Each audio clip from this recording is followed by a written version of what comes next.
you can win the race and still lose yourself. That's the paradox I've seen in my own life and in others. You reach the finish line first, you collect the applause, you stand on the podium smiling for the crowd, and yet inside there's a hollow echo. Because the race you just won wasn't yours to begin with. You've poured your strength into proving yourself against others, only to realize that in the process, you abandoned the very self you were meant to live.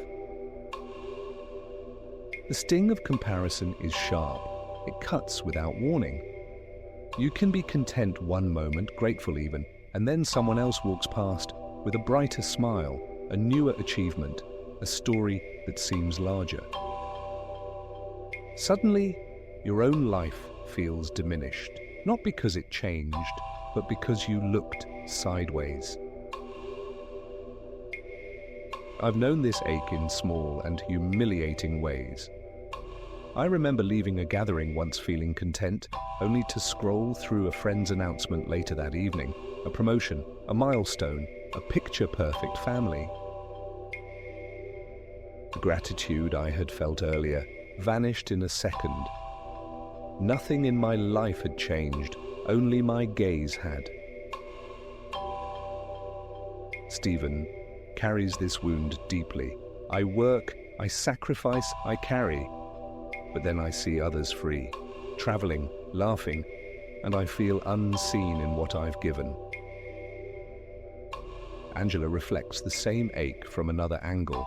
I drift, I chase moments, but then I see my peers with careers, families, milestones, and I feel behind, like I've wasted everything. Two very different lives, yet both pierced by the same blade, comparison. The ache of comparison isn't just envy. It's erasure. It steals the life you actually live, replacing it with a shadow measured against someone else's. And if you're not careful, you wake one morning realizing you've lived years trying to win a race that was never yours. I once bought a car just to keep up. It was newer, shinier, sleeker than the one I had before. The paint gleamed under the sun, the engine purred, and for a week I felt a strange kind of pride each time I slid into the driver's seat. People noticed too. A nod from a colleague, a raised eyebrow from a neighbor, a small comment of approval. For a moment, I felt ahead. But the feeling didn't last. Within a week, the shine dulled. The car became just another object, another bill to pay, another responsibility to maintain. What had felt like victory against others quickly revealed itself as emptiness inside me. The pride was fleeting, the debt remained. That was when the contradiction became clear. Comparison doesn't enrich you, it blinds you. It convinces you to chase what never belonged to your story, and when you catch it, you discover it doesn't feed you at all. Stephen has confessed. I measure my sacrifices against their freedoms and I end up bitter, like what I gave meant nothing. Angela has whispered, I envy their milestones, the jobs, the houses, the stability, and I miss the moments I actually had. Their honesty reflects my own mistake. When you look sideways long enough, you lose the very lane that was yours. Living for comparison is like drinking salt water. It looks like it will quench your thirst. Instead, it leaves you emptier, hungrier, weaker. Comparison erases the life you actually live. That's the truth I keep circling. The only race worth running is the one that ends with you. I've written those words in my journal on nights when comparison pressed hardest, when the lives of others loomed larger than my own. They remind me that the race others are running is theirs alone. Their pace, their milestones, their finish lines were never mine to meet. Each time I forget this, I lose myself. Each time I remember, I breathe easier. It is a paradox that has steadied me. When I try to match their pace, I fall behind. When I return to my own rhythm, I arrive. I once came across a perspective that struck me. Looking sideways blinds you to the road beneath your feet. At first, I dismissed it as too simple, but I have lived its truth. Each time I glance at someone else's life, I miss the texture of my own, the quiet joys, the fragile moments, the meaning that is already here. My attention turns outward, and what I carry becomes invisible. The cost of comparison is not just envy. It is blindness. Stephen once asked me, "Have you ever measured yourself against someone who never carried your weight?" His words were heavy because they carried his truth. Sacrifice compared to freedom always feels unfair, but the scales were never meant to match. Angela once admitted, "I envy their stability so much, I forget the laughter I actually lived." Her confession carries its own ache. When she measures herself against others' security, she erases her own moments of joy. Both of them remind me that comparison steals not only joy, but memory. It replaces what we lived with what we never had. Another thought I've held on to is this: another's light doesn't dim your flame unless you stare at it too long. I know what it is to stare. I've let another's brightness blind me to my own. But when I turn my gaze back to my life, when I lean into the warmth of my own fire, I see the truth. My flame is different, not lesser. Comparison is never proof of failure, but is only proof you left your lane. The detour back is always the same.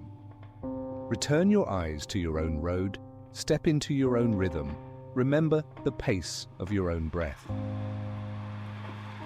Others may pass you, others may fall behind, but that has nothing to do with the finish that waits for you. So I ask myself often, with a mixture of caution and gratitude, which lane am I in? And is it mine? The answer doesn't arrive in speed or applause. It arrives in presence. Birds never compare their songs. One morning I sat beneath a tree as dawn stretched across the sky. The air was alive with sound, different birds calling, some sharp, some soft, some high, some low. Not one tried to match the other. Not one silenced itself out of envy. Each sang its own note, its own rhythm, its own truth. Together the chorus was richer because none of them tried to outdo the rest. As I listened, I realized how rarely humans live that way. We measure, we compare, we rank. A song that should have been joy becomes a competition, and in competing, we lose the music. Stephen once admitted, "I look at their freedom and feel like my sacrifices mean nothing." Angela whispered, "I see their milestones and I feel behind, even though I've lived moments they'll never touch." Both of them mirror what I've known myself. The ache of silencing your own song because you think it doesn't measure up to another. I stayed under that tree longer than I planned, letting the songs wash over me. The magpies warble, the currawongs call, the chatter of smaller birds weaving in between. None is perfect, none dominant, each alive. And I thought to myself, what if my life was meant to be sung this way? Not against others, but with them. Comparison is the silence that kills your own song.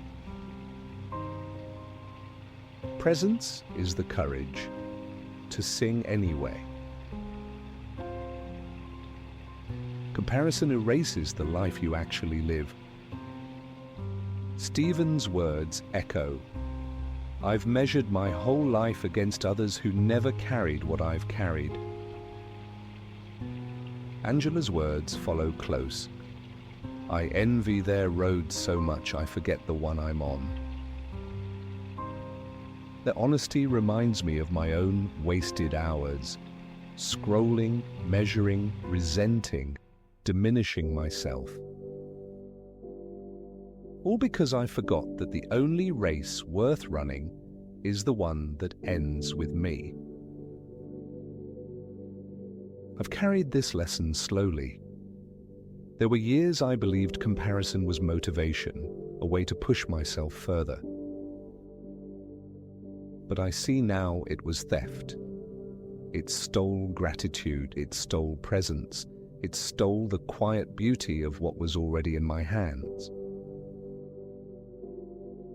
The detour is not to deny others' light.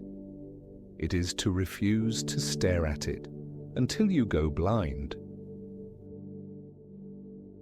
Another's flame does not dim mine unless I let it. Their race is not mine and never was.